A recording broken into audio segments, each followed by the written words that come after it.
Green board पर आप सभी का स्वागत है। मेरा नाम है मनदीप। जो भी हमारी साइंस क्लास 10th की बुक है उसके फिजिक्स वाले पार्ट में जितने भी चैप्टर्स दिए गए हैं मोस्टली चैप्टर्स में न्यूमेरिकल्स आते हैं और न्यूमेरिकल्स हर एक स्टूडेंट को डिफिकल्ट लगते हैं। तो हर एक चैप्टर के न्यूमेरिकल्स पर अलग से वीडियो आपको प्रोवाइड कर दी जाएगी। इस वीडियो में हम बात करेंगे chapter light reflection and refraction के न्यूमेरिकल्स यानी कि चैप्टर नंबर 9 की। जो न्यूमेरिकल्स हमें चैप्टर के बीच में यानी कि इन टेक्स्ट क्वेश्चन में दिए होंगे उनको भी सोल्व करा दूंगा और जो चैप्टर एंड यानी कि एक्सरसाइज में दिए होंगे वो न्यूमेरिकल्स भी आपको सोल्व करा दिए जाएंगे। सो जितने भी न्यूमेरिकल्स दिए गए हैं chapter light reflection and refraction में उनको शुरू करेंगे नेक्स्ट पेज से। लेकिन उससे पहले ये न्यूमेरिकल्स आपको सिर्फ अकेले नहीं करने हैं, अपने क्लासमेट्स के साथ इस वीडियो का लिंक भी शेयर कर देना है। ठीक है, तो शुरू करते हैं numericals light reflection and refraction के नेक्स्ट पेज से। बात करेंगे क्वेश्चन नंबर 2 की। क्वेश्चन नंबर 2 में कहता है the radius of curvature of spherical mirror is 20 centimetre, what is it's focal length है। भाई रेडियस ऑफ कर्वेचर जो है ना वो दिया गया है हमें 20 सेंटीमीटर, फोकल लेंथ हमें बतानी है। तो बहुत इजी आपको पता होगा कि रेडियस ऑफ कर्वेचर का हाफ जो है ना वो होती है फोकल लेंथ। आंसर में भी हम लिखेंगे फोकल लेंथ इक्वल्स टू में half of radius of curvature. तो जस्ट इस फॉर्मूले में हमें वैल्यू पुट करनी है। जो भी हमारा यहां पर 1/2 है वो एज इट इज रहेगा, मल्टीप्लाई का साइन लगा देंगे। रेडियस ऑफ कर्वेचर हमें यहां पर 20 सेंटीमीटर दिया गया है तो भाई यहां पर लिख देंगे 20। अब आप यहां पर देखो नीचे की तरफ 2 दिया गया है, ऊपर की तरफ 20 दिया गया है। 2 से 20 को कैंसिल करेंगे 10 टाइम्स पर बचा क्या है हमारा यहां पर देख सकते हो 1 को 10 से मल्टीप्लाई करेंगे तो ये हो जाएगा हमारा यहां पर 10 सेंटीमीटर। यानी कि फोकल लेंथ कितनी हो जाएगी, जो भी हमारा स्फेरिकल मिरर दिया गया है 10 सेंटीमीटर। हमेशा ध्यान रखो जो भी रेडियस ऑफ कर्वेचर दिया गया होता है उसका आधा कर दोगे तो फोकल लेंथ हमें मिल जाती है। ठीक है, सिंपल वे में हमने क्वेश्चन नंबर 2 कर लिया है कंप्लीट। पर क्वेश्चन सबसे पहला इसमें दिया गया है यहां पर हमें find the focal length of convex mirror whose radius of curvature is 32 centimetre. भाई रेडियस ऑफ कर्वेचर 32 सेंटीमीटर दिया गया है। मिरर भी यहां पर आपको ध्यान से देख लेना है, कॉन्वेक्स मिरर है, इसका हमें फोकल लेंथ फाइंड करनी है। भाई फॉर्मूला एक ही होता है जिसका यूज हम पेज नंबर 142 पे जो क्वेश्चन दिया गया था उसके लिए कर चुके हैं, वही फॉर्मूला यहां पर अप्लाई करेंगे। फोकल लेंथ फाइंड करने का पेज नंबर 142 पर फॉर्मूला जो हमने यूज किया था वही फॉर्मूला यहां पर यूज करेंगे। लिख देंगे फोकल लेंथ इक्वल्स टू में 1/2 इंटू में रेडियस ऑफ कर्वेचर, यही सेम फॉर्मूला लगेगा। अब यहां पर वैल्यू हमें जस्ट पुट करनी है 1/2 हमारा एज इट इज आ जाएगा, मल्टीप्लाई में रेडियस ऑफ कर्वेचर कितना दिया गया है भाई 32 दिया गया है तो यहां पर आ जाएगा हमारा 32। एक बात मुझे बताओ भाई, नीचे 2 दिया गया है ऊपर 32 दिया गया है, 2 से 32 को कैंसिल करेंगे 16 टाइम्स पर, उसके बाद सोल्व कर लेंगे बची हुई वैल्यूज को। तो 1 मल्टीप्लाई में 16 ये हो जाएगा हमारा यहां पर 16 सेंटीमीटर। यानी कि जो भी फोकल लेंथ है, अगर रेडियस ऑफ कर्वेचर हमारा 32 दिया गया है तो फोकल लेंथ आ जाएगी उसकी हाफ यानी कि 16 सेंटीमीटर। जस्ट आपको हाफ कर देना है। क्वेश्चन नंबर 1 हुआ कंप्लीट। अब बात करते हैं क्वेश्चन नंबर 2 की। भाई क्वेश्चन नंबर 2 में हमें ये कहता है a concave mirror produces 3 times magnified enlarged real image of an object placed at 10 centimetre in front of it, where is the image located. भाई सबसे पहले हमें क्या कहा गया है कि एक कॉनकेव मिरर है। ठीक है, सोल्व करेंगे, ये न्यूमेरिकल है। सबसे पहले हम बना लेते हैं भाई हमारा एक कॉनकेव मिरर। कॉनकेव मिरर के सामने एक ऑब्जेक्ट को रखा गया है। जो भी ऑब्जेक्ट रखा गया है उसकी इमेज जो है ना वो 3 टाइम्स मैग्नीफाई होती है, यानी कि उससे ऑब्जेक्ट से 3 गुना बड़ी बनती है। जो भी ऑब्जेक्ट है वो 10 सेंटीमीटर दूरी पर रखा गया है। हमें बताना है कि इमेज कहां पर लोकेटेड होगी। अब इसमें कुछ चीजें आपको देखनी है, सॉल्यूशन में कुछ चीजें यहां पर मैं लिख लेता हूं। जैसे जो भी हमारा डिस्टेंस ऑफ ऑब्जेक्ट है उसको u से डिनोट किया जाता है, डिस्टेंस ऑफ इमेज को v से डिनोट किया जाता है, और जो हमारा मैग्निफिकेशन है उसको m से डिनोट किया जाता है। मैग्निफिकेशन का फॉर्मूला जो है चैप्टर वाली वीडियो में मैंने आपको बताया था। अब यहां पर बात समझो, सबसे पहले क्या होगा, जो भी हमारा यहां पर ये कॉनकेव मिरर है ना, इसके सामने ऑब्जेक्ट को रखा गया है, ठीक है भाई, यहां पर ऑब्जेक्ट को रखा गया है और इसके बीच की जो दूरी है ये 10 सेंटीमीटर है। एक बात हो गई। अब जो भी इमेज बनती है ना, वो किस तरह की इमेज बनती है भाई? रियल इमेज बनती है। जब भी रियल इमेज बनती है कॉनकेव मिरर में, तो वो सेम साइड बनती है जिस साइड ऑब्जेक्ट होता है, यानी कि इमेज जो है ना वो इसी साइड में बनेगी। और जो भी हमारा मिरर होता है उससे लेफ्ट हैंड साइड में जितनी भी वैल्यूज होती हैं वो सारी की सारी नेगेटिव होती हैं, माइनस में होती हैं, ठीक है। अगर हम इसी ऑब्जेक्ट जो यहां पर हमें दिया गया है इसकी इमेज बनाने चलें तो किस तरह से में इमेज बनेगी भाई? ये टकराएगा, इस तरह से निकल जाएगा, ठीक है। उसके बाद यहां से एक और हम ड्रॉ करेंगे और इस तरह से, मतलब यहां कहीं इस तरह से इमेज इसकी बनेगी। रे डायग्राम कैसे बनाते हैं चैप्टर वाली वीडियो में मैंने आपको बताया था।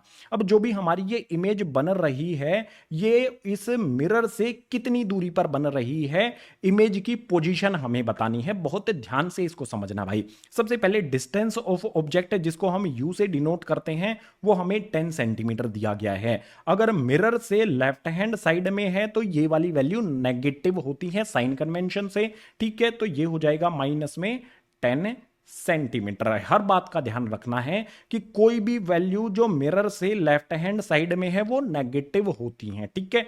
तो भाई जो भी ऑब्जेक्ट की पोजीशन हमें 10 दी गई है वो -10 हो जाएगी। इसके बाद डिस्टेंस ऑफ इमेज, ये तो हमें फाइंड ही करना है, इसको डिनोट किया जाता है v से। v की वैल्यू हमें फाइंड करनी है। अब यहां पर इंपॉर्टेंट बात आती है मैग्निफिकेशन की। भाई मैग्निफिकेशन कितना है? 3 टाइम्स है। जो भी इमेज बन रही है, आप देखो ऑब्जेक्ट सीधा रखा गया है, इमेज जो है वो उल्टी बन रही है लेकिन रियल बन रही है, ठीक है। इन्वर्टेड एंड रियल इमेज बन रही है। जब इन्वर्टेड बनती है, जो भी हमारी प्रिंसिपल लाइन है उससे नीचे की तरफ बनती है, तो साइन कन्वेंशन से जो इमेज है वो क्या हो जाएगी हमारी? उसका मैग्निफिकेशन -3 हो जाएगा। ये ध्यान रखना, ठीक है। हमें मैग्निफिकेशन का फॉर्मूला तो मैंने आपको बता ही दिया था। मैग्निफिकेशन का फॉर्मूला होता है गाइज यहां पर माइनस में v अपॉन में u। वैल्यू पुट करो इसमें और आंसर फाइंड कर लो। भाई मैग्निफिकेशन जो हमारा यहां पर है इसकी वैल्यू -3 पुट कर देता हूं। -3 इक्वल्स टू में -v हमारा एज इट इज रहेगा, अपॉन में जो भी हमारा u है उसकी वैल्यू हो जाएगी -10। u की वैल्यू -10 पुट कर दी, ऊपर माइनस नीचे माइनस, माइनस से माइनस काट दो। अब क्या होगा? हम v की वैल्यू फाइंड कर रहे हैं ना, तो भाई v यहीं पर रहेगा, 10 को इस तरफ भेज देंगे, 10 डिवाइड में है, यहां पर दूसरी तरफ जाएगा तो हो जाएगा मल्टीप्लाई में। 10 यहां पर -3 में मल्टीप्लाई होगा तो ये हो जाएगा -30 सेंटीमीटर और इक्वल्स टू में हमारा बचेगा क्या? यहां पर हमारा v बच जाएगा। ये चीज आपने कर ली अगर, तो न्यूमेरिकल सोल्व हो गया। आंसर आ जाएगा हमारा v, यानी कि डिस्टेंस ऑफ इमेज -30 सेंटीमीटर।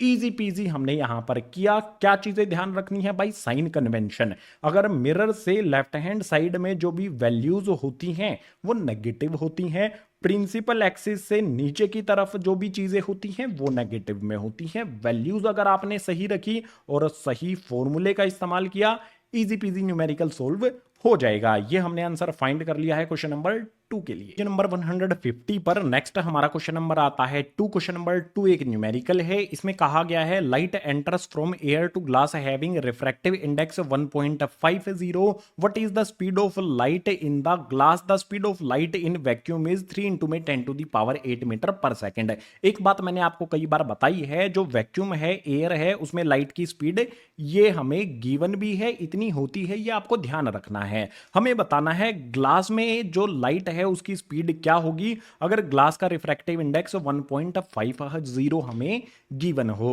हमें लाइट ऑफ स्पीड फाइंड करनी है ग्लास में। तो भाई सबसे पहले आंसर में एक चीज यहां पर एक फॉर्मूला मैंने लिख दिया है। अब ये फॉर्मूला कहां से आया है इस बात को समझो। मैंने चैप्टर वाली वीडियो में आपको एक फॉर्मूला बताया था, n इक्वल्स टू में c अपॉन में v।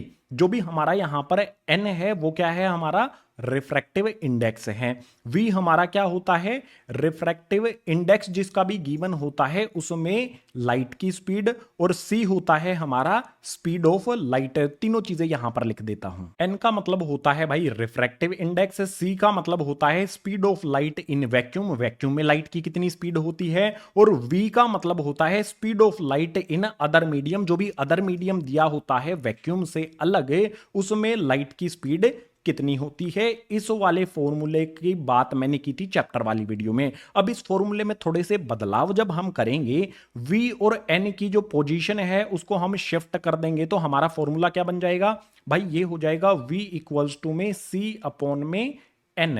ये फॉर्मूला हमारा हो जाता है भाई। c हमारा क्या है, speed of light in vacuum जो ऊपर की तरफ यहां आ गया है। n हमारा हो जाता है रिफ्रैक्टिव इंडेक्स, किसका रिफ्रैक्टिव इंडेक्स, जिसकी स्पीड ऑफ लाइट हम फाइंड कर रहे हैं। जैसे यहां पर लाइट की स्पीड हम फाइंड कर रहे हैं ग्लास के अंदर, तो उसका रिफ्रैक्टिव इंडेक्स यहां पर आ जाएगा। तो वैल्यू हमें जस्ट पुट करनी है, c की वैल्यू आ जाएगी हमारी c यानी कि speed of light in vacuum जो होती है हमारी 3 इंटू में 10⁸ मीटर पर सेकंड। उसके बाद डिनोमिनेटर में आ जाएगा हमारा n यानी कि रिफ्रैक्टिव इंडेक्स 1.50 हमें गिवन है, तो यहां पर आ जाएगा भाई 1.50। अब इसको जस्ट हमें सोल्व करना है भाई, सिंपल सी बात है। 1.50 को अगर हम 2 से मल्टीप्लाई करेंगे तो 3a बन जाता है। 1.50 इंटू में 2 करने पर 3 बनता है, और ऊपर की तरफ हमें 3 दिया गया है यानी कि कैंसिल कर सकते हैं। तो भाई 1.50 से जब 3 को कैंसिल करेंगे तो ये 2 टाइम्स पर कैंसिल हो जाएगा।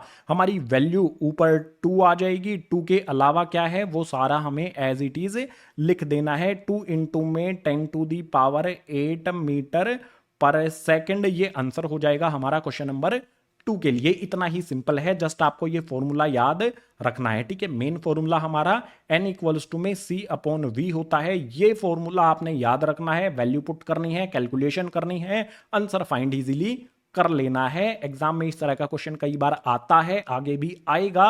अच्छी तरह से इस फॉर्मूले को आपने समझ लेना है। अब इसी पेज पर हमारे 2 क्वेश्चंस आते हैं, वो दोनों न्यूमेरिकल हैं। क्वेश्चन नंबर 2 की बात करते हैं भाई, इसे न्यूमेरिकल को समझते हैं। इसी पेज पर आ जाता है क्वेश्चन नंबर 2, ये भी हमारा एक न्यूमेरिकल है। न्यूमेरिकल में कहता है a convex lens forms a real and inverted image of a needle at distance of 50 centimetre from it, where is the needle placed in front of convex lens if the image is equal to the size of the object, also find the power of the lens. है हमसे कुछ चीजें दी गई है, कुछ चीजें find करने को कहा गया है भाई। एक कॉन्वेक्स लेंस है, उस पर जो इमेज बनती है ना वो रियल और इन्वर्टेड इमेज बनती है। आपको मैंने चैप्टर वाली वीडियो में क्या बताया था कि जिस साइड भी हमारा ऑब्जेक्ट होता है, हमारा कॉन्वेक्स लेंस जब होगा तो उसके अपोजिट में जो इमेज बनती है वो रियल और इन्वर्टेड इमेज होती है, ठीक है। बहुत सिंपल बात मैंने कही थी, यानी कि इमेज किस तरफ बन रही है भाई, हमारी इमेज बन रही है ऑब्जेक्ट के अपोजिट साइड, ठीक है। जिस साइड ऑब्जेक्ट है उससे अपोजिट साइड हमारी इमेज यहां पर बन रही है। तो जो भी इमेज बन रही है वो 50 सेंटीमीटर दूरी पर है। हमसे क्या पूछा गया है कि भाई जो भी निडल हम प्लेस करेंगे, ऑब्जेक्ट जहां पर प्लेस करेंगे वो कितनी दूरी पर होगा लेंस से, ताकि जो साइज है ऑब्जेक्ट का और इमेज का वो एक दूसरे के इक्वल हो। इसके अलावा हमें पावर ऑफ लेंस भी फाइंड करना है। तो कुछ चीजें यहां पर मैं पहले से आपके लिए लिख देता हूं। सबसे पहले यहां पर मैंने लिख दिया है ऑब्जेक्ट डिस्टेंस, जिसको हम u से डिनोट करते हैं, इमेज डिस्टेंस v से डिनोट करते हैं, इमेज की हाइट h डैश से डिनोट करते हैं, ऑब्जेक्ट की हाइट को h से डिनोट किया जाता है। हमसे क्या कहा गया है कि भाई जो भी इमेज है और ऑब्जेक्ट है उसकी हाइट इक्वल होनी चाहिए। तो इमेज की हाइट और ऑब्जेक्ट की हाइट दोनों को हम क्या रख दें भाई, मैं रख देता हूं, मान लो यहां पर हमारा 1 है तो ऑब्जेक्ट की हाइट भी हमारी 1 हो जाएगी। इसके अलावा हमें क्या दिया गया है भाई, जो इमेज का डिस्टेंस है वो 50 सेंटीमीटर दिया गया है। इमेज हमारी राइट हैंड साइड की तरफ बन रही है, साइन कन्वेंशन से आपको पता होना चाहिए। अगर जो भी हमारा यहां पर लेंस है उसके राइट हैंड साइड में वैल्यूज पॉजिटिव होती हैं, यानी कि इमेज का डिस्टेंस जो है वो +50 सेंटीमीटर हो जाएगा। हमें फाइंड करना है ऑब्जेक्ट का डिस्टेंस, यानी कि u की वैल्यू हमें फाइंड करनी है। तो फॉर्मूला आपको पता है ना, v अपॉन में u, ये इक्वल होता है गाइज हमारा h डैश अपॉन में एच के, ये वाला फॉर्मूला मैंने आपको चैप्टर वाली वीडियो में बताया था। इस फॉर्मूले का यूज करके हम यू की वैल्यू फाइंड कर सकते हैं। देखो कैसे फाइंड करनी है। हमें पता है भाई वी की वैल्यू कितनी है, 50 है, तो इस v की जगह पर हम पुट कर देंगे 50 अपॉन में u हमारा आ जाएगा इक्वल्स टू में जो भी हमारी h और h डैश की वैल्यूज हैं वो हमें पुट कर देनी है। कितनी कितनी है, दोनों हमारी 1 1 है, तो h डैश की जगह पर 1 आ गया और h की जगह पर भी हमारा 1 आ जाएगा। अब इसको सोल्व कर लेंगे भाई, क्रॉस मल्टीप्लाई करके सोल्व करना बहुत आसान होता है। u को यहां पर 1 से हम कर देंगे मल्टीप्लाई, u को 1 से मल्टीप्लाई करने पर भाई हमारा u ही आ जाएगा। इसके बाद 50 को इधर क्रॉस में मल्टीप्लाई करेंगे, 50 1 जा, ये हो जाएगा हमारा 50। जो भी हमारा u है उसकी वैल्यू हमें 50 मिल जाती है। अब हमें ये डिसाइड करना है कि ये 50 पॉजिटिव होगा या फिर नेगेटिव होगा। भाई साइन कन्वेंशन का यूज करना है। हमारा ऑब्जेक्ट किस साइड में है, लेंस से लेफ्ट हैंड साइड में है, तो वैल्यू नेगेटिव यानी कि माइनस में होगी। u की वैल्यू हो जाएगी माइनस में 50। ठीक है, ये हो जाएगा हमारा ऑब्जेक्ट डिस्टेंस हमने फाइंड कर लिया है, माइनस में 50 यहां पर आ जाएगा -50 सेंटीमीटर। यानी कि -50 क्या शो करता है, जो भी हमारा ऑब्जेक्ट है वो लेफ्ट हैंड साइड में है और 50 सेंटीमीटर दूरी पर है लेंस से। u की वैल्यू हमने फाइंड कर ली है। अब हमें पावर ऑफ लेंस भी फाइंड करनी है। भाई पावर ऑफ लेंस फाइंड करने के लिए यहां पर एक लाइन लगा लेता हूं। पावर ऑफ लेंस जिसको हम डायोप्टर में फाइंड करते हैं, उसके लिए हमें फोकल लेंथ का पता होना चाहिए। हमें किसकी वैल्यू पता होनी चाहिए भाई, स्मॉल एफ की वैल्यू का पता होना चाहिए। क्या होगी स्मॉल एफ की वैल्यू, इसके लिए मैं फॉर्मूला लिख देता हूं भाई, 1 अपॉन में एफ, ये इक्वल हो जाता है गाइज 1 अपॉन में वी माइनस में 1 अपॉन में यू। इसमें हम वैल्यू पुट करेंगे और एफ की वैल्यू फाइंड कर लेंगे। सो सिंपल है, हमारा 1 upon F as it is रहेगा इक्वल्स टू में 1 अपॉन वी की वैल्यू आ जाएगी यहां पर 50, उसके बाद माइनस में 1 अपॉन यू की वैल्यू आ जाएगी माइनस में 50। अब इसको सोल्व हमें करना है, तो जो भी ये डिजाइन मैंने बनाया है, जो भी फिगर मैंने बनाया था समझाने के लिए, उसको हटा देता हूं। सोल्व करने पर आएंगे तो भाई देखो 1 अपॉन में एफ मेरा एज इट इज रहेगा इक्वल्स टू में, ये देखो माइनस माइनस प्लस हो जाएगा। ठीक है, तो यहां पर आ जाएगा 1 अपॉन में 50, उसके बाद बीच में प्लस का साइन 1 अपॉन में 50। अब यहां पर हम 1 अपॉन में f as it is equals to में यहां पर क्या हो जाएगा भाई 1 अपॉन 50 दोनों को ऐड करेंगे तो डिनोमिनेटर में हमारा एलसीएम आ जाएगा 50। ऊपर वाली वैल्यूज ऐड हो जाएंगी 1 प्लस में 1, ये हो जाएगा हमारा यहां पर 2। ऊपर 2 है नीचे 50 है, तो हम कैंसिल कर सकते हैं, 2 1 जा 2, उसके बाद 2 25 टाइम्स पर लेकर जाएंगे तो 50 हो जाता है। आप ये देख सकते हो कि एक साइड में हमारे पास 1 अपॉन एफ है, दूसरी साइड में 1 अपॉन 25 है। अगर हम इस फ्रैक्शन को 1 अपॉन एफ को पलट देते हैं तो हमारा एफ अपॉन में 1 हो जाएगा। ठीक है, ये हो जाएगा हमारा एफ अपॉन में 1 और इक्वल्स टू में इस वाले फ्रैक्शन को भी हम पलट देते हैं 1 अपॉन 25, तो ये हो जाएगा हमारा 25 अपॉन में 1। और मैथ के क्वेश्चन कराते समय मैंने आपको हर बार ये बताया है कि डिनोमिनेटर में 1 लिखना जरूरी नहीं होता है, तो डिनोमिनेटर वाले 1 को हम रब करके हटा देंगे। वैल्यू क्या आ जाएगी हमारे पास, एफ इक्वल्स टू में आ जाएगा हमारे पास 25 है। ये वैल्यू आ जाती है हमारी फोकल लेंथ आ जाती है। फोकल लेंथ हमारी किस में आई है भाई, सेंटीमीटर में आई है। क्यों सेंटीमीटर में आई है, क्योंकि यहां पर यूनिट हमें 50 सेंटीमीटर दी गई है, तो भाई ये भी हमारी सेंटीमीटर में आएगी। अगर हम इसको मीटर में कन्वर्ट करेंगे तो हम इसको 100 से डिवाइड कर देंगे, 25 को 100 से डिवाइड करेंगे तो ये आ जाएगा 0.25 मीटर। जब हम इसको मीटर में कन्वर्ट कर लेंगे ना, उसके बाद पावर ऑफ लेंस को फाइंड किया जाता है। भाई पावर ऑफ लेंस को फाइंड करने के लिए फिर से यहां पर मैं लाइन लगा लेता हूं। पावर ऑफ लेंस का फॉर्मूला क्या होता है, P इक्वल्स टू में 1 अपॉन में F आ जाता है। तो भाई P as it is equals to में 1 अपॉन में F की वैल्यू कितनी है, मीटर वाली वैल्यू हमेशा आपने रखनी है, यह है 0.25 मीटर, तो यहां पर आ जाएगा 0.25 है। अब ऊपर 1 है नीचे 0.25 है, अगर आप इसको कैलकुलेट करोगे तो पावर ऑफ लेंस आपको किसमें मिल जाएगी, ये मिल जाएगी आपको 4, यानी कि 0.25 को 4 से मल्टीप्लाई करते हैं तो 1 आएगा। कहने का मतलब ये है 0.25 से हम 1 को कैंसिल करेंगे तो 4 वैल्यू हमें मिल जाती है। अब ये 4 क्या है भाई, हमारा 4 डायोप्टर है। इसके आगे हमें यूनिट भी लिखनी होगी। यूनिट लिखना कभी भी भूल मत जाना, 1 या 1.5 नंबर टीचर आपका काट लेगा। इस तरह से इस न्यूमेरिकल को हमने सोल्व कर लिया है। दो चीजें फाइंड करनी थी। सबसे पहले यू की वैल्यू यानी कि ऑब्जेक्ट का डिस्टेंस -50 सेंटीमीटर हमने फाइंड कर लिया। उसके बाद फोकल लेंथ हमने फाइंड की भाई 0.25 मीटर,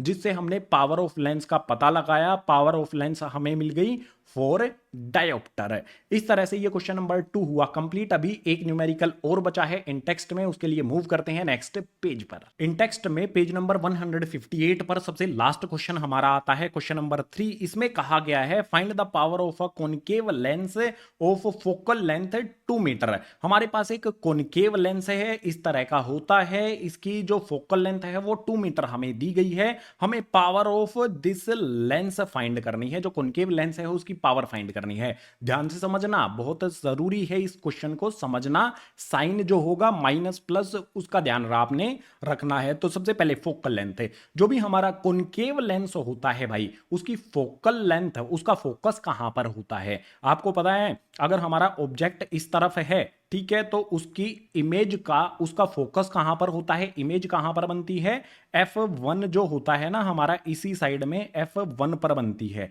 ठीक है, यहां पर हमारी इमेज बनेगी। ऑब्जेक्ट इधर है तो इमेज भी इधर ही बनती है। वर्चुअल इमेज जो बनती है, आपको चैप्टर में सारे रे डायग्राम मैंने एक्सप्लेन कर दिए थे।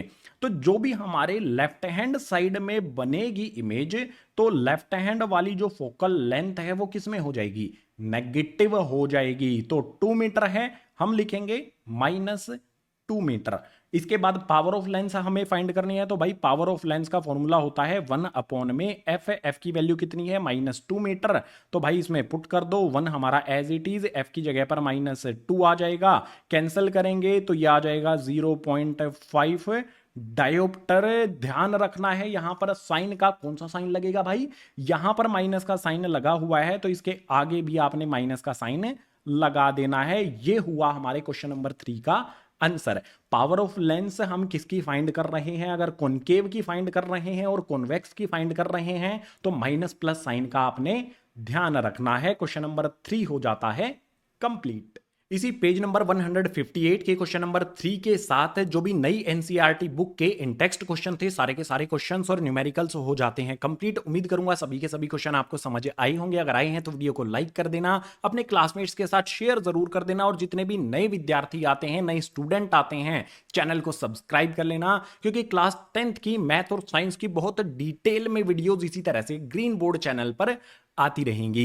इसके अलावा इस चैप्टर की अगर डिटेल्ड वीडियो देखनी है, अगर चैप्टर को डिटेल में समझना है, तो भाई उसकी अलग से वीडियो बनाई गई है। चैप्टर की वीडियो ये वाली अगर आपने नहीं देखी है तो भाई इसको जरूर देखो, चैप्टर पूरा आपको समझ में आ जाएगा। अगर चैप्टर के एक्सरसाइज वाले क्वेश्चंस करने हैं तो उसकी एक अलग से वीडियो बनाई गई है, उसको भी देख लेना और सभी क्वेश्चंस और न्यूमेरिकल्स को समझ लेना और कंप्लीट कर लेना। जो भी ये वीडियोस हैं, इस चैप्टर की 3 वीडियोस हैं। एक वीडियो में चैप्टर एक्सप्लेन किया है, दूसरी में इन टेक्स्ट वाले क्वेश्चन है, और तीसरी वीडियो में जो हमारी एक्सरसाइज है, एक चैप्टर के एंड वाले क्वेश्चंस हैं, उनको डिटेल में एक्सप्लेन किया गया है। तीनों वीडियोस के लिंक आपको नीचे डिस्क्रिप्शन बॉक्स में दिए गए हैं, सभी को देख लेना और अच्छी तरह से समझ लेना। इस वीडियो में इतना ही। मैं मिलूंगा आपसे इसी तरह की नेक्स्ट एजुकेशनल वीडियो में। क्वेश्चन नंबर 10 हमारा एक न्यूमेरिकल आ जाता है। क्वेश्चन नंबर 10 में हमें कहा गया है, काफी डिफिकल्ट लगेगा देखने में, लेकिन बहुत इजी वे में आपको एक्सप्लेन कर दूंगा। तो इसमें कहता है an object 5 centimetre in length is held 25 centimetre away from a converging lens of focal length 10 centimetre. जो इन्फॉर्मेशन दी गई है उस पर आ जाओ। सबसे पहले जो हमारा एक कन्वर्जिंग लेंस है, यानी कि इस तरह का हमारा कॉन्वेक्स लेंस है। कन्वर्जिंग लेंस, कॉन्वेक्स लेंस होते हैं। जो भी कन्वर्जिंग लेंस है उस पे ऑब्जेक्ट रखा गया है 25 सेंटीमीटर दूरी पर। हम ऑब्जेक्ट किस तरफ रखते हैं भाई, इस तरफ रखते हैं, और इस तरफ साइन कन्वेंशन से हमारी सारी की सारी वैल्यूज नेगेटिव यानी कि माइनस में होती हैं। यानी कि जो भी हमारे ऑब्जेक्ट का डिस्टेंस, जिसको हम यू से डिनोट करते हैं, वो हो जाएगा माइनस में 25 सेंटीमीटर। ठीक है, यानी कि पोल से माइनस यानी कि लेफ्ट हैंड साइड में हमारा ऑब्जेक्ट रखा गया है। माइनस साइन इंडिकेट करता है कि भाई लेफ्ट हैंड साइड में ये ऑब्जेक्ट रखा गया है। इसके बाद इमेज डिस्टेंस तो हमें कुछ बताया नहीं गया है।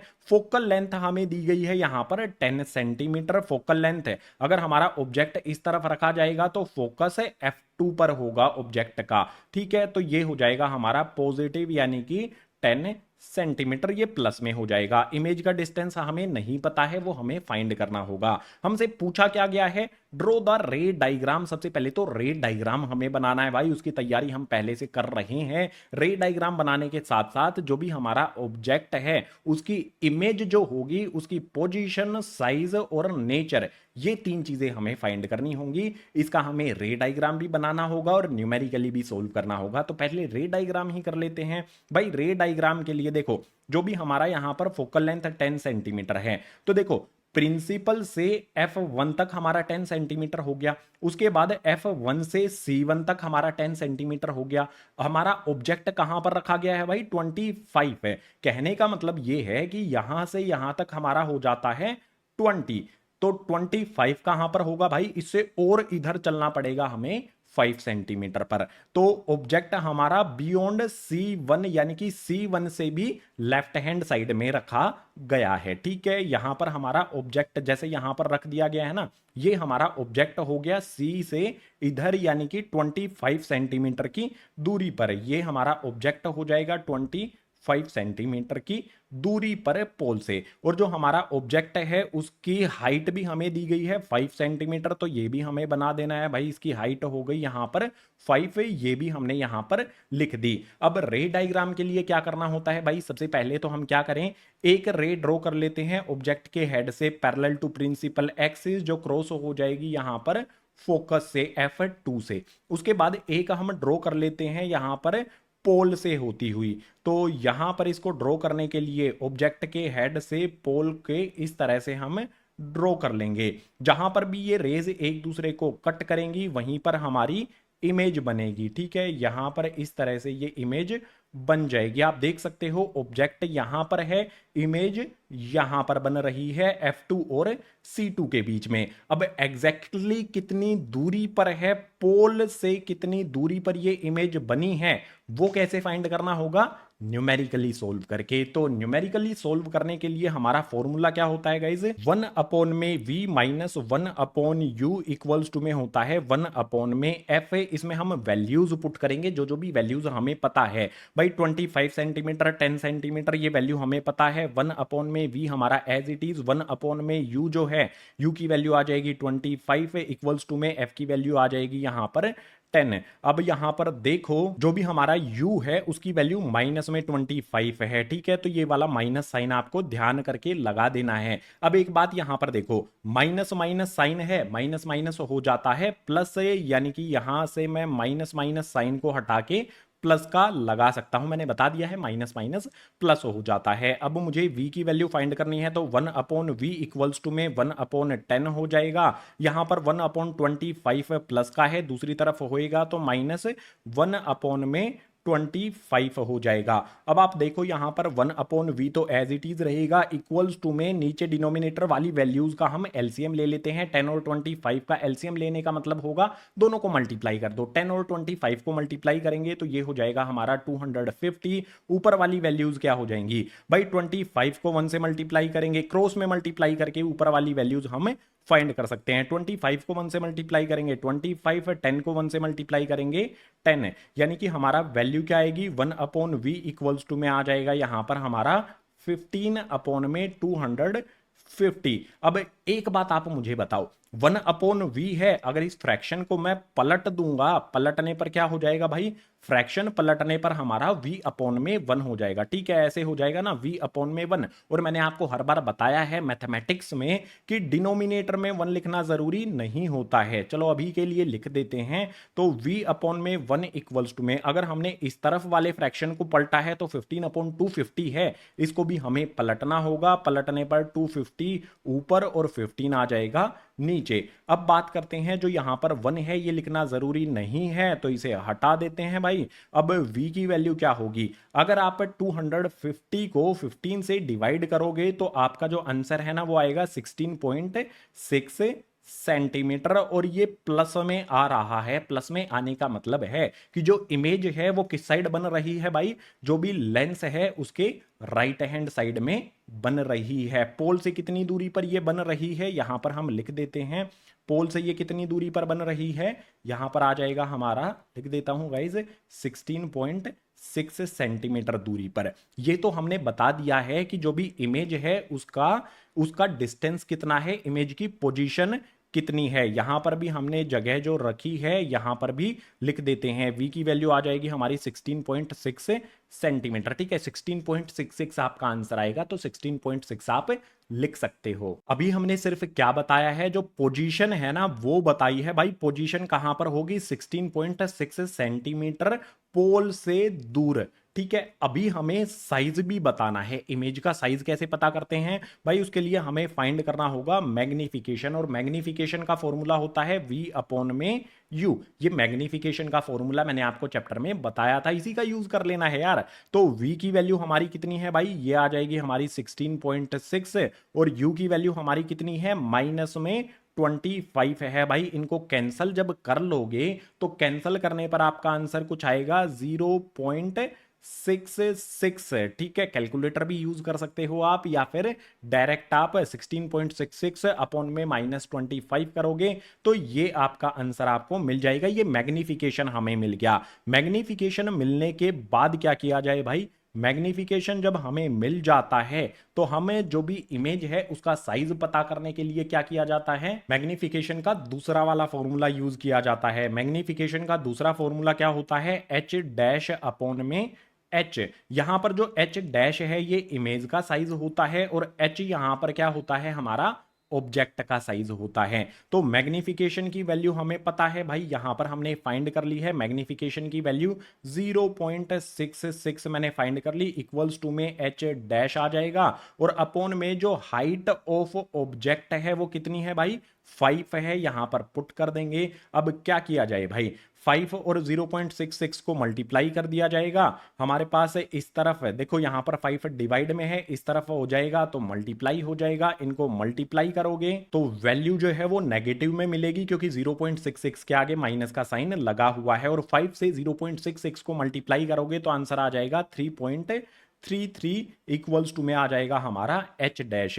यानी कि जो भी हमारा height of object, height of image है, हाइट ऑफ ऑब्जेक्ट हमारी 5 सेंटीमीटर हमें गिवन है। हाइट ऑफ इमेज यहां पर हमने फाइंड कर ली है गाइज, यहां पर आ गई है हमारी -3.3, ठीक है। ये हो गई है हमारी height of image h dash से, जिसको डिनोट किया जाता है। हमने अभी तक इस न्यूमेरिकल में क्या क्या चीजें बता दी हैं भाई, पोजीशन बता दी है, जो साइज है इमेज का वो भी बता दिया है। बात करते हैं नेचर की। वैसे तो नेचर आपको पता चल ही गया होगा। यहां पर आप देख सकते हो रियल इमेज बनती है, रियल जो रेज हैं वो एक दूसरे को इंटरसेक्ट करती हैं, काटती हैं, तो रियल इमेज बनेगी। और जो इमेज है वो छोटी बन रही है ऑब्जेक्ट से, तो नेचर के बारे में यहां पर हमें लिख देना है। नेचर कैसा हो जाएगा भाई, रियल होगा और स्मॉलर देन ऑब्जेक्ट, ऑब्जेक्ट से छोटा होगा। आई नो न्यूमेरिकल को मैंने बहुत लंबा कर दिया है, इसीलिए किया है ताकि आपको अच्छी तरह से समझ में आ सके। सो क्वेश्चन नंबर 10 हुआ कंप्लीट। अब नेक्स्ट भी हमारा न्यूमेरिकल आएगा, उसके लिए मूव करते हैं नेक्स्ट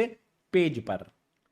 क्वेश्चन नंबर 11 आ जाता है, ये भी न्यूमेरिकल है। इसी तरह से न्यूमेरिकल एग्जाम में आएंगे तो बहुत जरूरी है वीडियो को पूरा देखना और हर न्यूमेरिकल को अच्छी तरह से समझना और उसकी प्रैक्टिस करना। तो क्वेश्चन नंबर 11 में कहता है अ कॉनकेव लेंस। सबसे पहले तो कॉनकेव लेंस हमने बना लिया है, इसकी फोकल लेंथ हमें 15 सेंटीमीटर दी गई है। जो भी इंपॉर्टेंट चीजें हैं उनको अंडरलाइन भी करते जाना है, ठीक है। Focal length 15 centimetre forms an image 10 centimetre from the lens है। जो भी इमेज बनी है वो कहां पर बनी है, 10 सेंटीमीटर दूरी पर वो बनती है, तो इसको भी हमने अंडरलाइन कर लिया है। How far the object placed from the lens, draw the रे डायग्राम। हमें इमेज का डिस्टेंस दिया गया है, ऑब्जेक्ट कहां पर रखना होगा हमें ये बताना है, यानी कि ऑब्जेक्ट का डिस्टेंस हमें फाइंड करना है। ठीक है, ऑब्जेक्ट के डिस्टेंस को फाइंड कर लेंगे, इसके साथ साथ रे डायग्राम भी बना देंगे। पहले ऑब्जेक्ट ही नहीं पता है हमें तो रे डायग्राम कैसे बनाएं? तो सबसे पहले ऑब्जेक्ट की पोजीशन का पता लगाते हैं न्यूमेरिकली इसको सोल्व करके। सबसे पहले बात करेंगे फोकल लेंथ की। भाई फोकल लेंथ कितनी दी गई है? 15 सेंटीमीटर दी गई है। जब भी हम बात करते हैं कॉनकेव लेंस की, तो कॉनकेव लेंस पे अगर हम इस साइड में ऑब्जेक्ट रखते हैं तो इसी साइड वाले फोकस का हम यूज करते हैं। ठीक है, यानी कि जो वैल्यू होगी एफ यानी कि फोकस की, जो लेंस से लेफ्ट हैंड साइड में वैल्यू है वो सारी की सारी नेगेटिव होती हैं, यानी कि फोकल लेंथ हो जाएगी माइनस में 15 सेंटीमीटर। बिल्कुल इसी तरह से जो ऑब्जेक्ट सॉरी इमेज का डिस्टेंस हमें क्या दिया गया है? इमेज का डिस्टेंस दिया गया है। इमेज कहां पर बनती है भाई? इमेज भी इसी साइड में बनती है, तो इमेज का डिस्टेंस भी हमारा हो जाएगा माइनस में 10 सेंटीमीटर। बात करनी है हमें यहां पर अब ऑब्जेक्ट डिस्टेंस की। भाई ऑब्जेक्ट डिस्टेंस क्या रखना होगा हमें? देखो बहुत आसान है। आसान क्यों है? क्योंकि फॉर्मूला हमें दिया गया है। भाई फॉर्मूला होता है 1 अपॉन में एफ इक्वल्स टू में 1 अपॉन में वी माइनस में 1 अपॉन में यू। अगर आप फॉर्मूला सही तरह से लिख लेते हो तो बहुत इजी हो जाएगा। भाई वैल्यू पुट करेंगे, जो हमारा एफ है 1 अपॉन में एफ की वैल्यू कितनी हो जाएगी? माइनस में 15 इक्वल्स टू में 1 अपॉन में वी, जो हमारा v है उसकी वैल्यू कितनी हो जाएगी? माइनस में 10 हो जाएगी यहां पर। उसके बाद माइनस में 1 अपॉन यू की वैल्यू हमें फाइंड करेंगे, यू की वैल्यू फाइंड करेंगे। ठीक है, अब क्या किया जाए भाई? देखो एक तरीका हमारा ये है कि जो माइनस में 1 अपॉन यू है ना, इसको हम इस तरफ शिफ्ट कर देते हैं। माइनस में है तो 1 अपॉन यू हो जाएगा इस तरफ आने पर प्लस में। इसके बाद जो हमारे पास यहां पर माइनस में 1 अपॉन 15 है, दूसरी तरफ शिफ्ट कर देंगे तो ये हो जाएगा 1 अपॉन में 15 प्लस का। इसके बाद क्या होगा? जो 1 अपॉन माइनस 10 है ये एज इट इज यहां पर 1 अपॉन में माइनस 10 रह जाएगा। ठीक है, 10 वाला जो माइनस हमारा है यहां पर हमने बीच में लगा दिया है। जो हमारे फ्रैक्शंस थे उनको हमने रीअरेंज कर लिया है। तो अब 15 और 10 का जब एलसीएम लेंगे, 15 और 10 एक साइड में आप इस तरह से एलसीएम लेके देख सकते हो। 15 का और 10 का एलसीएम जो है ना वो आपको मिलेगा 1 अपॉन में यू इक्वल्स टू में एलसीएम आ जाएगा 30। और ऊपर वाली वैल्यूज का कैसे पता लगाएं भाई? देखो 15 के टेबल में जो हमारा 30 है वो कितने पर आता है? 2 पर आता है, तो ऊपर आ जाएगा हमारा यहां पर 2। उसके बाद 10 के टेबल में हमारा 30 कितने पर आता है?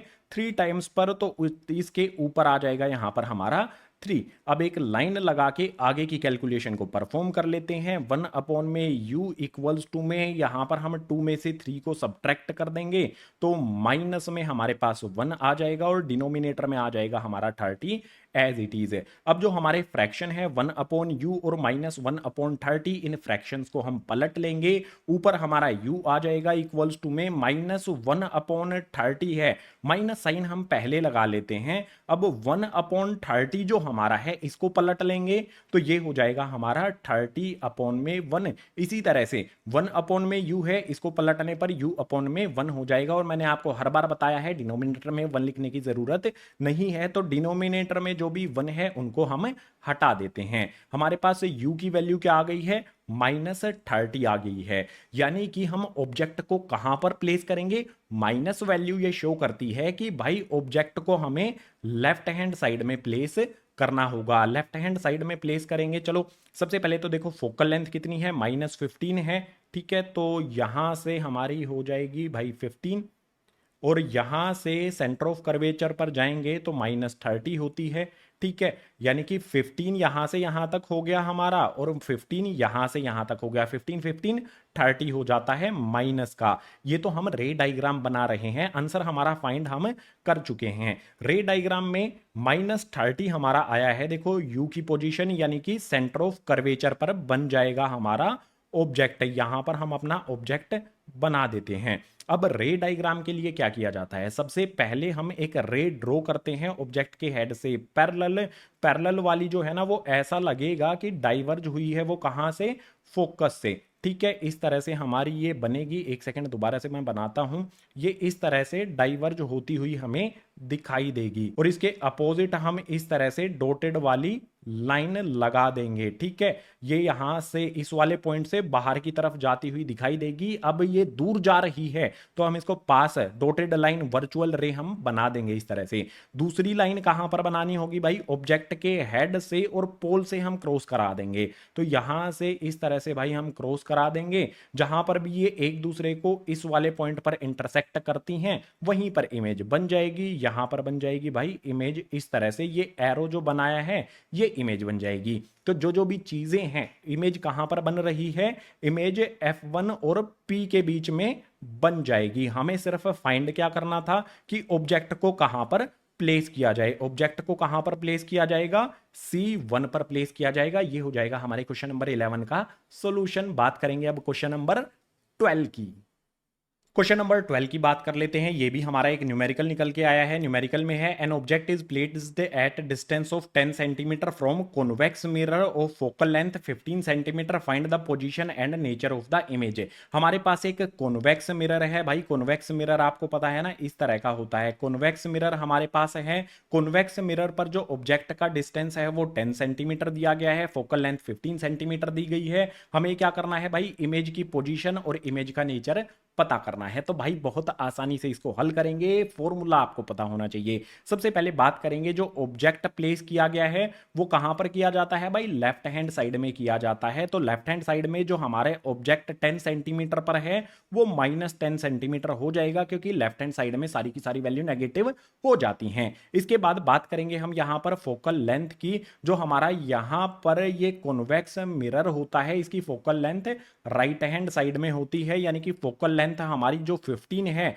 वो प्लस में हो जाएगी, प्लस 15 सेंटीमीटर हो जाएगी। साइन कन्वेंशन का आपने ध्यान रखना है। अब हमें इमेज का डिस्टेंस फाइंड कर लेना है, इमेज की पोजीशन बेसिकली फाइंड कर लेनी है। तो उसके लिए फॉर्मूला मैं लिख देता हूं, 1/v प्लस में 1/u इक्वल्स टू में 1/f। इसमें वैल्यू जस्ट पुट कर दो। 1/v की वैल्यू तो हमें फाइंड करनी है। इसके अलावा देखो यहां पर प्लस का साइन लगा हुआ है और u की वैल्यू माइनस में है। प्लस माइनस माइनस हो जाएगा। 1/u की वैल्यू आ जाएगी 10 इक्वल्स टू में 1/f की वैल्यू आ जाएगी यहां पर 15। इसको सोल्व करेंगे, 1/v इक्वल्स टू में 1/15 एज इट इज आ जाएगा। यहां पर माइनस का 1/ जो 10 है दूसरी तरफ शिफ्ट कर देंगे तो ये हो जाएगा हमारा प्लस में 1/10 है। हमारे पास 1/v इक्वल्स टू में यहां पर क्या करें भाई, जो फ्रैक्शन है उनका एलसीएम ले लेते हैं। नीचे वाली वैल्यू जो है ना, इनका एलसीएम हमें लेना है, डायरेक्ट मल्टीप्लाई कर देते हैं।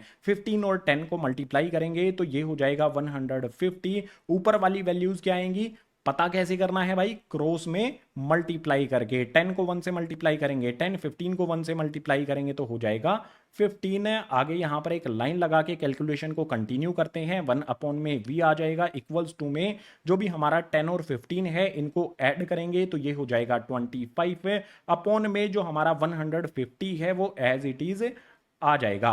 अब आप एक बात मुझे बताओ, 25 और 150 कैंसिल किए जा सकते हैं ना 25 के टेबल से। 25 1 जा 25 है, 25 6 जा 150 हो जाता है। अब आप देखो ऊपर की तरफ हमें दोनों जगह पर 1 मिला है, नीचे की तरफ v इक्वल्स टू में 6 हमें मिल जाता है, यानी कि v की वैल्यू हो जाएगी हमारी 6। और 6 कैसा आया है, यहां पर प्लस में है।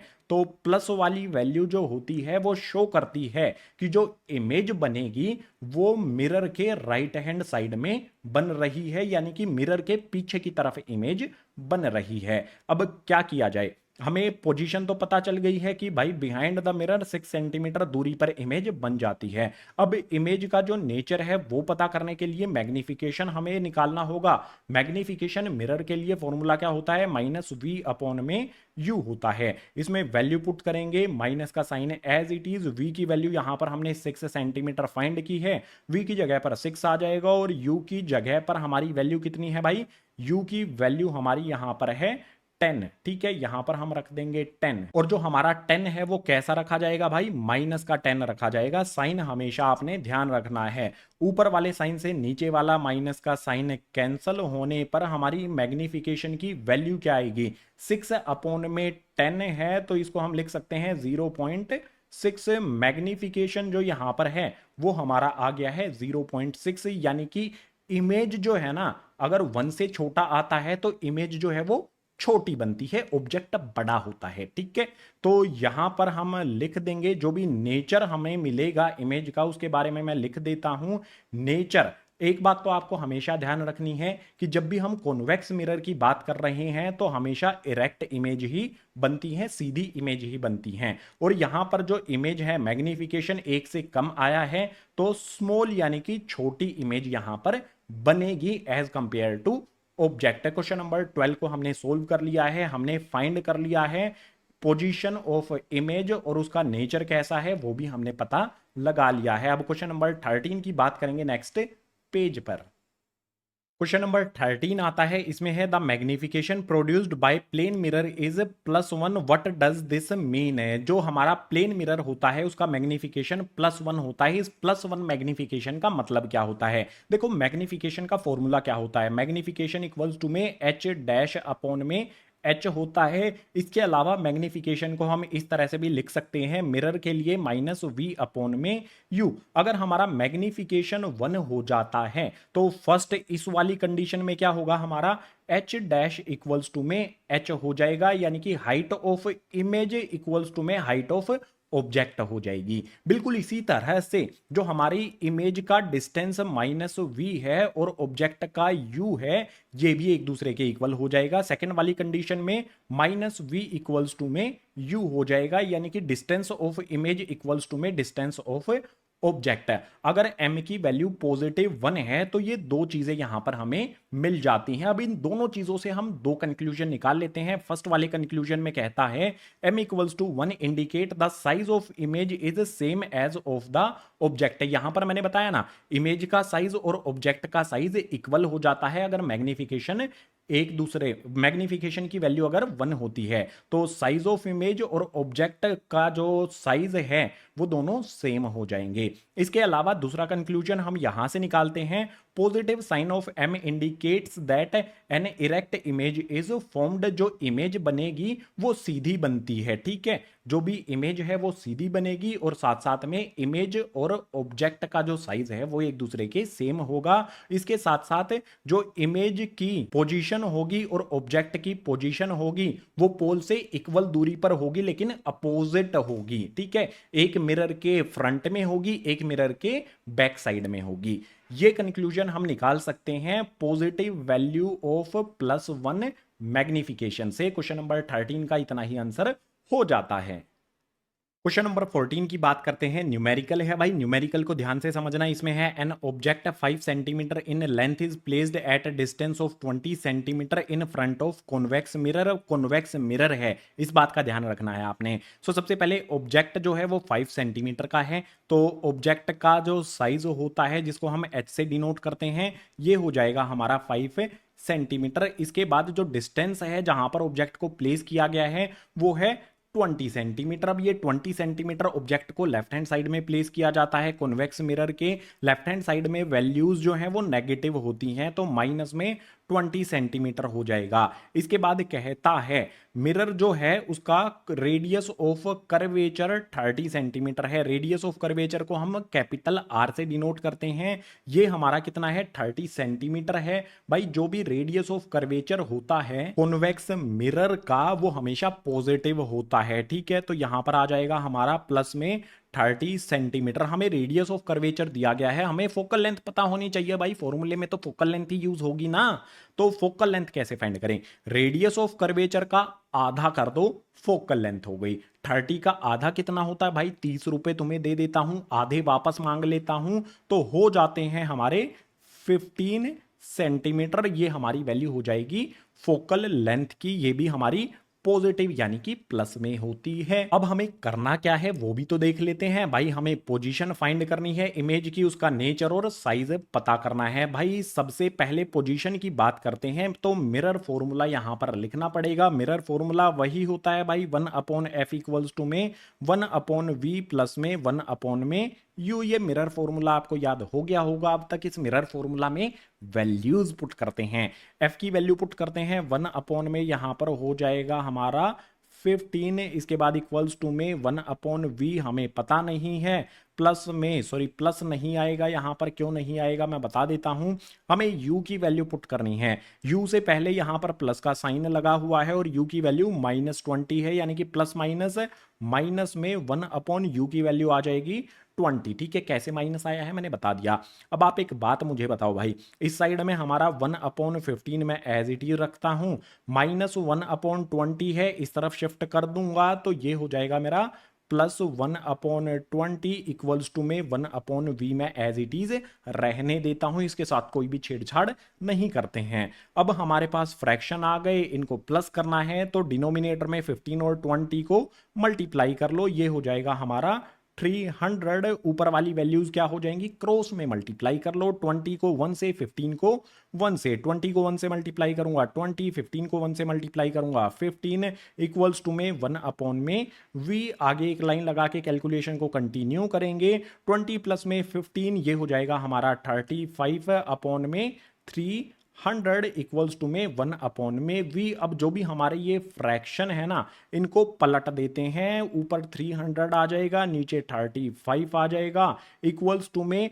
1/v को मैं पलटूंगा तो v/1 हो जाएगा, और 1 डिनोमिनेटर में लिखना जरूरी नहीं है तो सिर्फ v हम यहां पर लिख देते हैं। अब 300 में 35 है भाई, कैंसल करना है इसको तो वो आप खुद से कर सकते हो। कैंसल करने पर जो आपकी वैल्यू है, पहले 5 से कैंसल करेंगे तो 5 7 35 होता है, ऊपर हमारा 5 6 30 और 0 आ जाएगा। v की वैल्यू हमारी 60/7 आ जाएगी। इसको अगर हम डेसिमल में लेकर जाएंगे तो डेसिमल में हमें कुछ मिलेगा 8.57 या फिर 8 समथिंग सेंटीमीटर। ये पॉजिटिव वैल्यू हमें मिलेगी। पॉजिटिव वैल्यू क्या शो करती है कि जो भी मिरर हमारा है उसके राइट हैंड साइड में इमेज बन रही है। ठीक है, v की वैल्यू हमने यहां पर फाइंड कर ली है 8.57, आप इसको 8.6 भी लिख सकते हो, बुक में ऐसा लिखा हुआ आपको मिल जाएगा। ठीक है, ये एग्जैक्ट वैल्यू नहीं है, अगर हम कैंसिल करेंगे तो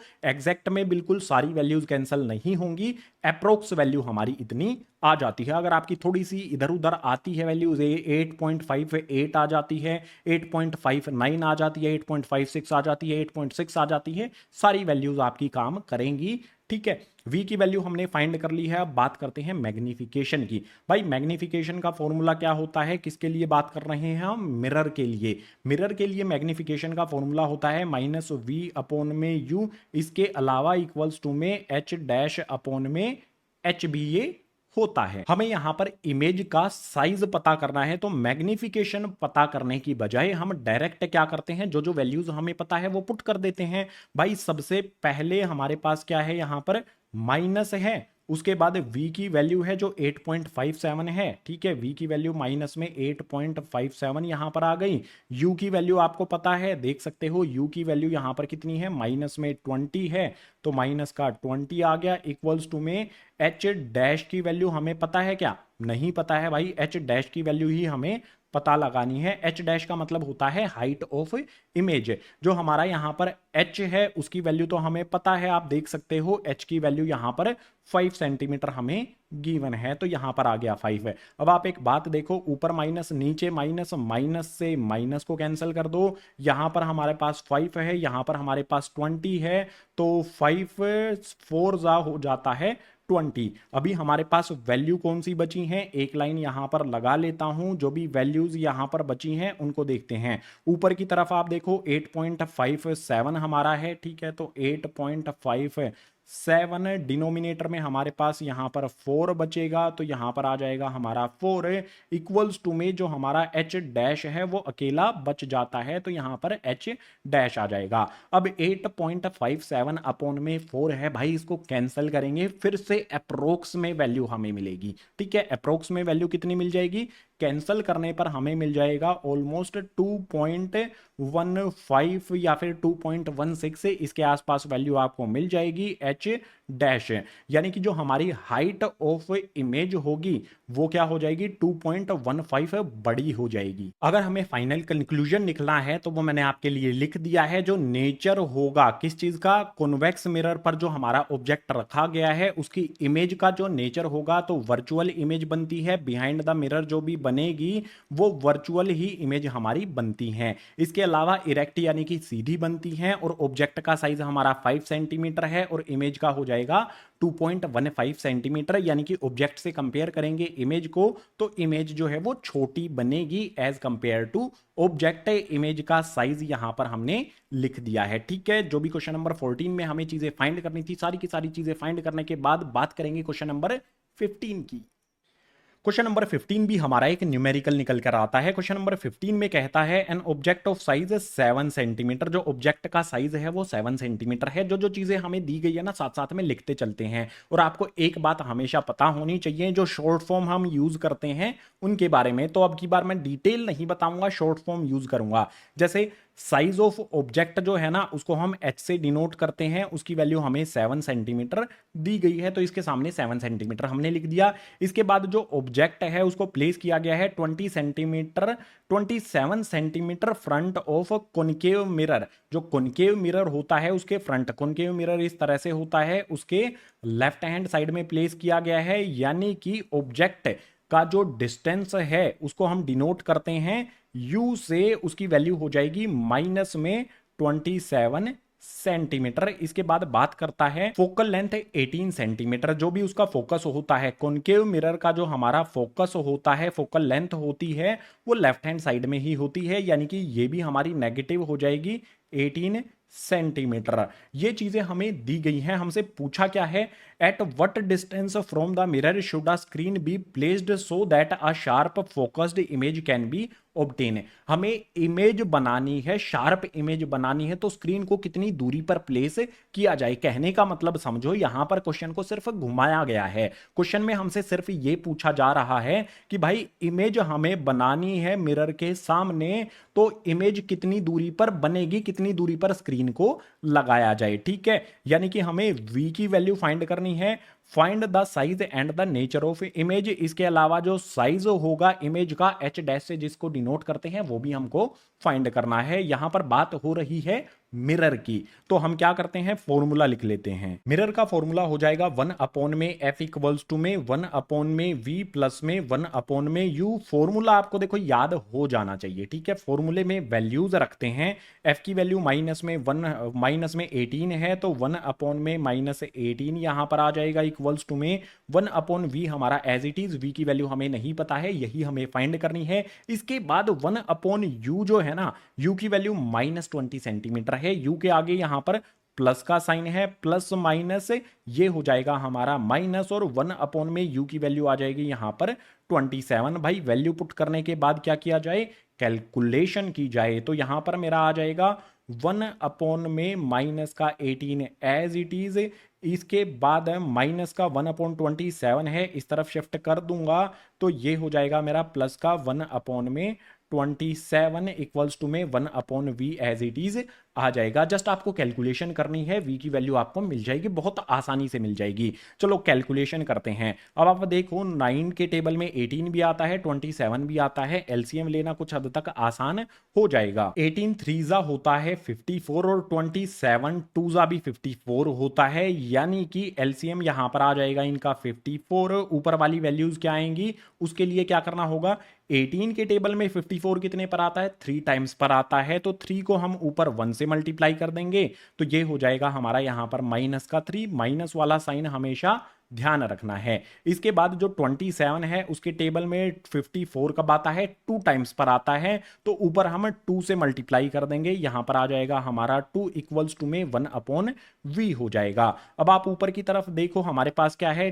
2 माइनस में 3, 2 में से 3 को माइनस कर देंगे तो ये हो जाएगा हमारा माइनस में 1 अपॉन में 54 इक्वल्स टू में 1 अपॉन में v हमारा एज इट इज आ जाएगा। अब क्या करें भाई, जो भी हमारे फ्रैक्शन है उनको पलटते हैं।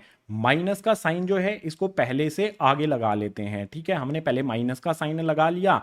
1 अपॉन में 54 है, इसको पलटेंगे तो 54 अपॉन में 1 हो जाएगा इक्वल्स टू में 1 अपॉन में v है, इसको पलटेंगे तो v अपॉन में 1 हो जाएगा। और मैंने आपको हर बार बताया है डिनोमिनेटर में 1 लिखना जरूरी नहीं होता है, तो डिनोमिनेटर वाले 1 जो भी हैं इनको हटा देते हैं। v की वैल्यू यहां पर हमें क्या मिल जाती है भाई, v की वैल्यू हमें मिल जाती है यहां पर माइनस में 54। अब माइनस साइन जो है वो क्या इंडिकेट करता है कि जो भी हमारा मिरर होगा ना, ये हमारा मिरर है, मिरर के लेफ्ट हैंड साइड में ही इमेज बन रही है। ठीक है, बिल्कुल सिंपल, v की वैल्यू हमने फाइंड कर ली। अब बात करेंगे हम यहां पर साइज ऑफ, साइज की। साइज कैसे पता करते हैं भाई, साइज के लिए मैग्निफिकेशन का फॉर्मूला यूज करते हैं। मैग्निफिकेशन का फॉर्मूला मैंने आपको पीछे वाले पेज पर भी बताया था, मतलब हर बार मैं बता रहा हूं मैग्निफिकेशन का फॉर्मूला भी आपको साथ साथ में।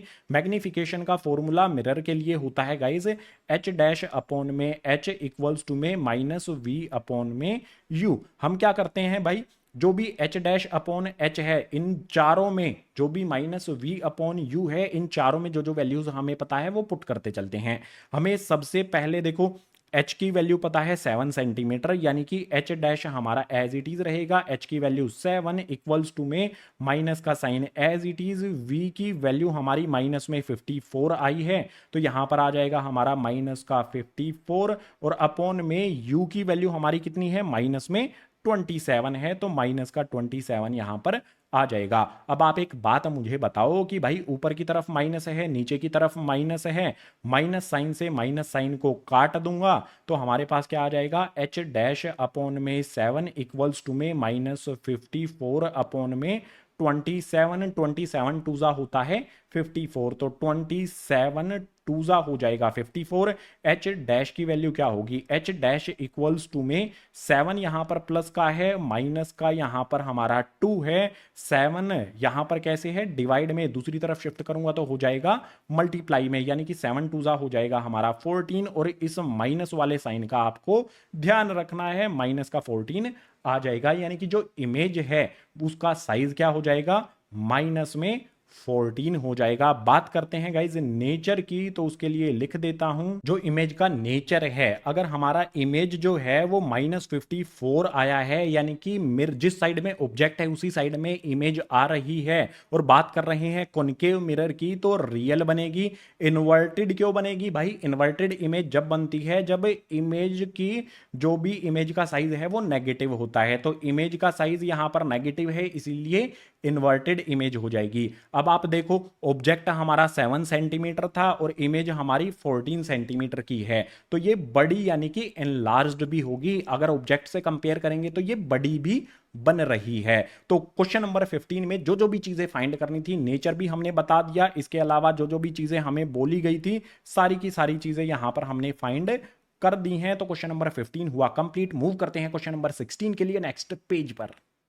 क्वेश्चन नंबर 16 आ जाता है, इसमें है find the focal length of power -2d। D का मतलब होता है डायोप्टर। -2 डायोप्टर हमें दी गई है वैल्यू, पावर ऑफ लेंस है, हमें फाइंड करना है फोकल लेंथ है। What type of lens is this, हमसे ये भी पूछा है कि ये लेंस किस टाइप का होगा। तो सबसे पहले एक बात आप समझो, जो भी पावर ऑफ लेंस है उसको डायोप्टर में मेजर किया जाता है, और वो होती है 1 में एफ।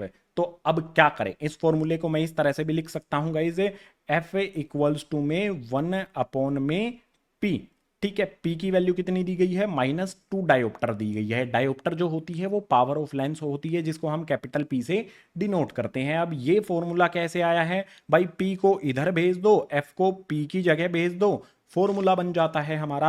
अब यहां पर f इक्वल्स टू में 1/p की वैल्यू कितनी है, -2 डायोप्टर है तो -2 जस्ट रख देना है आपने। 1/2 कितना होता है, हाफ होता है। सबसे पहले इसको कैलकुलेट करते हैं, माइनस वाली वैल्यू जो माइनस का साइन है ये एज इट इज आ जाएगा, 1/2 है। 1/2 को अगर मैं एक साइड में सोल्व करूंगा तो 0.5 ये आ जाती है। ठीक है, तो ये आ जाएगा हमारा 0.5। अब ये 0.5 क्या आया है, फोकल लेंथ हमेशा सेंटीमीटर या फिर मीटर में होती है। जब हम डायोप्टर से सोल्व करते हैं और हमारे पास फोकल लेंथ जो आती है वो हमेशा मीटर में आती है, यानी कि 0.5 मीटर हो जाएगी। माइनस में हमारी वैल्यू आई है तो किस टाइप का ये लेंस हो जाएगा, यहां पर उसके बारे में लिखना होगा। ये लेंस हो जाएगा हमारा कॉनकेव, क्योंकि जो कॉनकेव लेंस होते हैं उसी में, कॉनकेव लेंस में ही हमारी जो फोकल लेंथ है वो नेगेटिव होती है। कॉन्वेक्स में पॉजिटिव होती है, कॉनकेव में नेगेटिव होती है। ठीक है, तो क्वेश्चन नंबर 16 का आंसर हमने फाइंड यहां पर कर लिया है और कॉनकेव लेंस हमारा हो जाएगा। बात करेंगे क्वेश्चन नंबर 17, लास्ट क्वेश्चन पर आ गए हैं। चैप्टर का लास्ट क्वेश्चन आ जाता है क्वेश्चन नंबर 17। इसमें कहता है a doctor has prescribed a corrective lens of power plus 1.5 dioptre, find the focal length of the lens, is the prescribed lens diverging और कन्वर्जिंग। जो भी हमारा यहां पर पावर दी गई है 1.5 डायोप्टर, इससे हम फोकल लेंथ फाइंड करेंगे। फॉर्मूला वही रहेगा एफ इक्वल्स टू में 1/p, जो पीछे वाले पेज पर हमने यूज किया था। अब इसमें वैल्यू पुट करते हैं भाई। एफ इक्वल्स टू में 1/1.5 यहां पर हमें वैल्यू दी गई है डायोप्टर में, वो वैल्यू हमने पावर ऑफ लेंस की जगह पर रख दी है, पी की जगह पर रख दी है। अब इसको सोल्व करेंगे तो भाई सोल्व करने पर क्या होगा, देखो ऊपर की तरफ 1 है, नीचे की तरफ हमारा 1.5 है, तो इसको सोल्व कैसे करें। पॉइंट आ गया है ना नीचे, तो हम क्या करते हैं भाई, ऊपर वाली वैल्यू को भी 10 से मल्टीप्लाई कर देते हैं, नीचे वाली वैल्यू को भी 10 से मल्टीप्लाई कर देते हैं। 1 को 10 से मल्टीप्लाई करेंगे 10 हो जाएगा, 1.5 को 10 से मल्टीप्लाई करेंगे तो ये हो जाएगा 15। अब यहां से इजी सोल्व किया जा सकता है। यहां पर मैं 5 के टेबल से कैंसिल करूंगा, 5 2 जा 10, 5 3 जा 15, मेरे पास वैल्यू आएगी 2/3। अभी हमें फर्दर और आगे कैंसिल करना होगा, फर्दर और आगे कैंसिल करेंगे तो 0.666666 से ये चलता जाएगा, ये आपका आंसर आएगा। डेसिमल के बाद जस्ट आपको 2 वैल्यूज लिख देनी है। ये हमारा किस में होगा, मीटर में। ये हमने फाइंड कर ली है यहां पर फोकल लेंथ। अब बात करेंगे कि भाई मिरर हमारा, सॉरी लेंस जो हमारा है वो डाइवर्जिंग होगा या फिर कन्वर्जिंग होगा। तो आंसर यहां पर मैं आपके लिए लिख देता हूं, ये हो जाएगा हमारा कन्वर्जिंग लेंस, जिसको हम कॉन्वेक्स लेंस भी कहते हैं। कन्वर्जिंग क्यों होगा, क्योंकि जो हमारी यहां पर फोकल लेंथ है वो पॉजिटिव आई है, और पॉजिटिव फोकल लेंथ किसकी होती है, कॉन्वेक्स की होती है, और कॉन्वेक्स को हम कन्वर्जिंग लेंस भी कहते हैं। अब हो गया है हमारा क्वेश्चन नंबर 17 कंप्लीट।